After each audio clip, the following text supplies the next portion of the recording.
Welcome to the lecture section for Module 2. We will be talking about group decision making. So we've kind of laid some of the foundation for groups, and now we're going to talk about some of those realities that go into how we make decisions. So we talk about some with cohesiveness, some with groupthink and different realities there. So we will be finishing up our foundation level discussion on groups before next week kicking off getting into teams. So goals for this week, again, these are always listed in the introduction welcome video slide, but we want to identify the benefits and disadvantages of cohesive groups. There's some good things, there's some things that cohesiveness won't solve all of, so we want to talk about those. We want to list the strengths and weaknesses of group decision making, some things to be aware of. If we're managing a group or we're a part of a group, there's some things we want to keep our eye on to make sure we're making good decisions and not saying because this is a group decision, it's automatically great. Then we want to contrast the effectiveness of interacting, brainstorming, nominal, electronic meeting groups. There's some group decision-making techniques that can counteract some of the red flags of group decision-making, but we want to make sure we're using the right one for the right situation in the right group and kind of thinking about that well. In terms of group cohesiveness, this is the degree to which members of a group are attracted to each other and motivated to stay in the group. Think about it.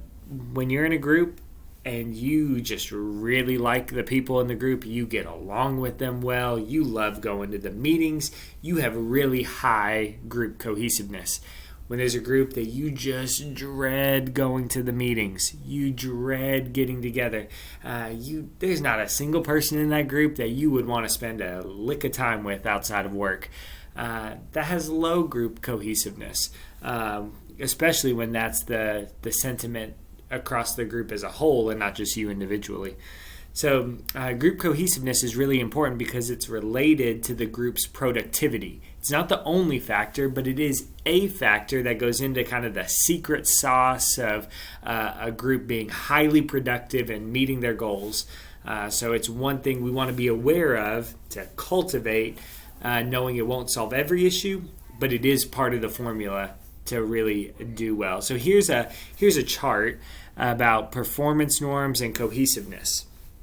So this is what I mean when I say cohesiveness isn't everything, because you can have high cohesiveness and still be low in productivity. So the group that would be low in productivity, this bottom right group, is where their cohesiveness is very high, but their performance norms are very low. So this group loves being together, but their performance norms are either so unclear or so low or so mismanaged that the group can't get anything done. They love being together. They have a great time when they're together, but when they don't actually accomplish anything. That is not what we're wanting when we're talking about the pros of group decision-making, group productivity. Now, performance norms, even if they're high, if they're low, if the cohesiveness is low, they're not going to be operating at full steam. They're not going to be hitting those benchmarks of high productivity that we want. So if the group doesn't like spending time together, they may still get their work done really well, but it's not going to be hitting those peak levels. So cohesiveness, when it's high and performance norms are high, those are two of those factors that really factor into that high productivity in the work setting and in life settings. Some other factors that go into that, small size. We want to make sure that we're navigating through external threats well. That can really bond a group together and create some of this cohesiveness. So when we get the right combination of status and size and cohesiveness and norms, then we can really see a group coalesce into a highly productive group, which from a work perspective, from a life perspective, that is always an excellent place to be. Oftentimes, organizations will try to mimic a highly productive group with another set of individuals, and unless they hit their own unique set of circumstances with norms and cohesiveness and everything, then oftentimes they can fall flat, and an organization is left wondering, we did the exact same things, why hasn't this worked? Well, because you didn't get to the root reasons of why this was effective. So really kind of have that in mind. Think deeply when you do have an effective group about why it is effective. If you're going to encourage cohesiveness, which no matter what group you're a part of, if I'm on the pastor search committee at church, I want that group to be cohesive. I sure want that group to be cohesive. I don't want to be arguing and bickering in every meeting. If you're in a group at work, I also want that to be cohesive. I don't want to be going into work and having this just kind of dark spot on my day. I want it to be something I enjoy going to because I enjoy the people that I'm working with. So to encourage cohesiveness, make the group smaller. Make sure it can still function, do all the things that it needs to do, but don't have it be bigger than it needs to be. Smaller groups have an easier time getting that cohesiveness into the equation.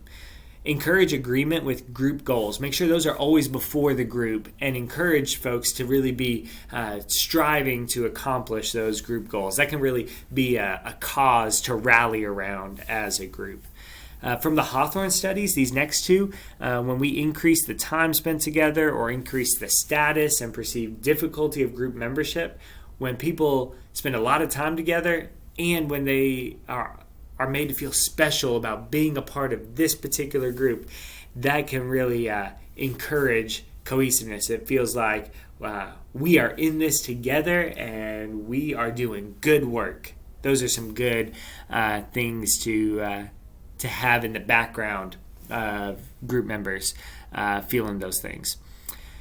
One thing you can do, this doesn't always work for me because I'm not a very competitive person, but for folks that are, if you stimulate competition with other groups and you say it's us against them or it's us against the world, that can be a rallying point where we want to do our best. In one of the ways we can see that is by knowing that we've done the best of these 4 teams. Make sure you're giving rewards to the group rather than to individual members. That fail together, win together mindset can lead to group cohesiveness and counteract some of the negative elements of status if things are really uneven there. Lastly, you can even physically isolate the group, kind of go on a retreat, get some of that time spent together, but also like you're physically together as a group, away from the rest of the world. That's an opportunity to also encourage cohesiveness in a group setting.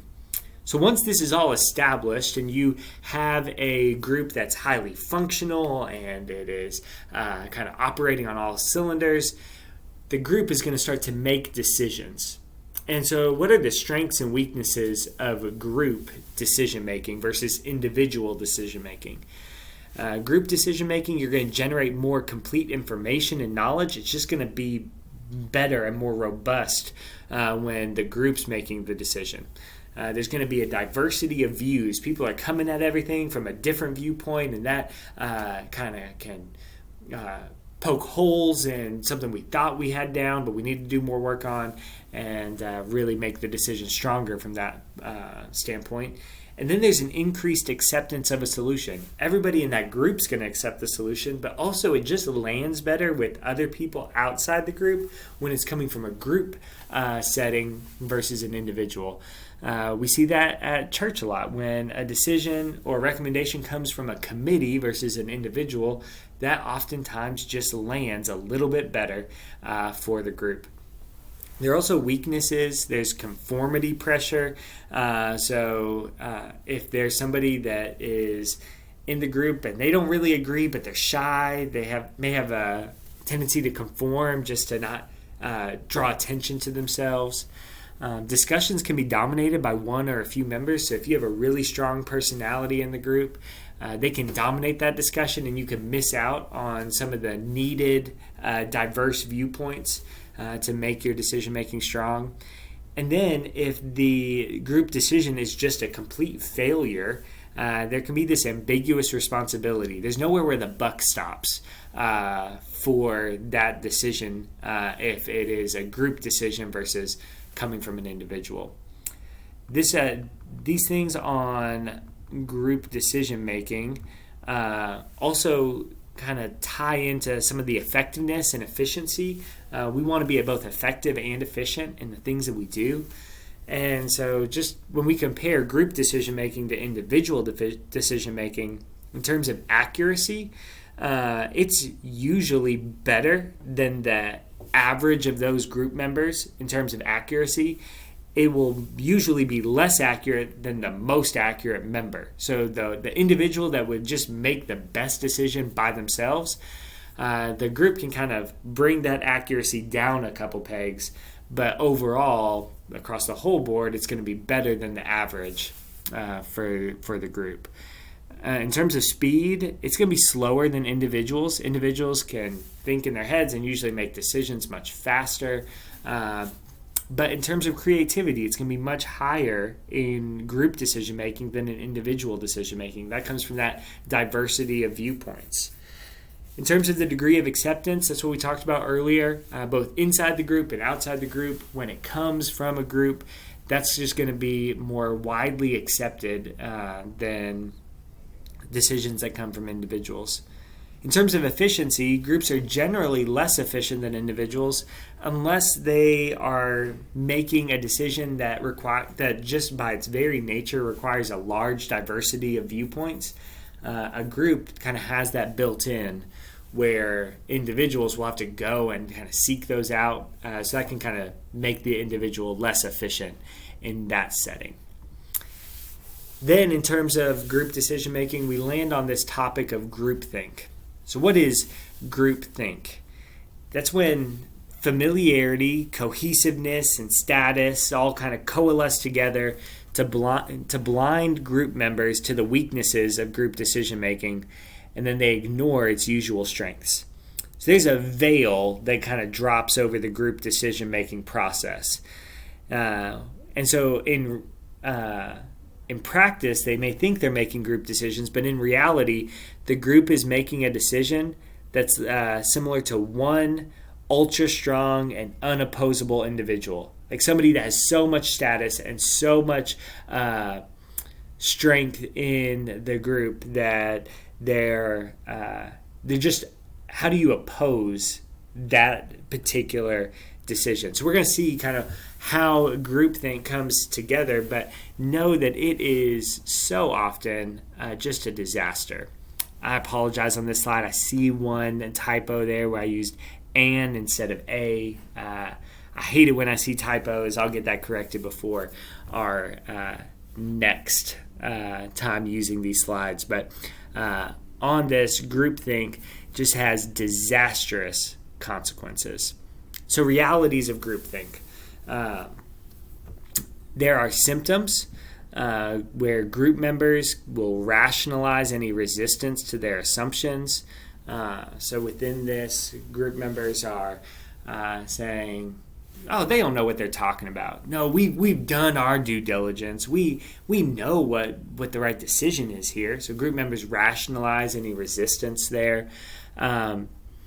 Different members might pressure doubters to support what is favored by the majority, where they say, "Do you really think that?" Like putting pressure to conform to the group's decision.